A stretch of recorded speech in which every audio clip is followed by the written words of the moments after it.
আরে আরে আরে আরে আমার ব্যাগ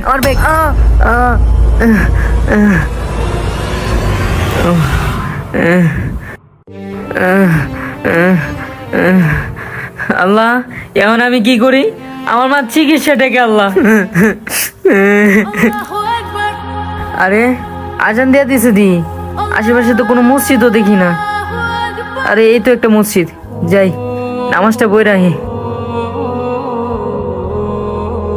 আসসালামু আলাইকুম।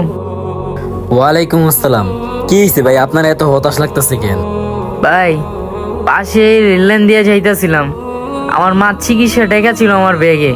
হুট করে একটা লোক আইসা আমার ব্যাগ সহ টাকা নিয়ে গেল গা, আর আমি উস্টাকে পড়ে গেছি তো, তারপর আর ধরতে পারি নাই। আরে ভাই, আজকালকার মানুষ কত নিষ্ঠুর। শোনো ভাই, তুমি হতাশ হও না, আল্লাহর ওপর ভরসা রাখো। চলো আগে নামাজটা পড়ে আসি। হ্যাঁ ভাই, চলেন আগে নামাজটা পড়ি।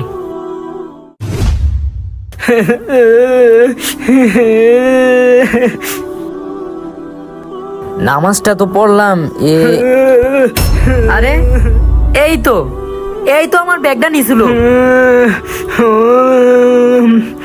ভাই এই নেন আপনার ব্যাগ নিয়ে যান গা। আপনার ব্যাগ নেওয়ার সময় ব্রিজ থেকে পইরা হাতটা ভাঙ্গা লাইছি ভাই। ভাই ওরে তাড়াতাড়ি পুলিশে দেন, এখনই দেন।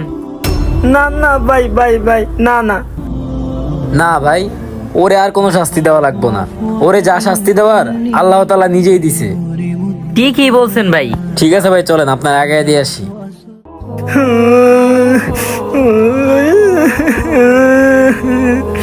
বন্ধুরা, ভিডিওটা দেখে কি বুঝলেন, কি শিখলেন অবশ্যই কমেন্টে জানাবেন।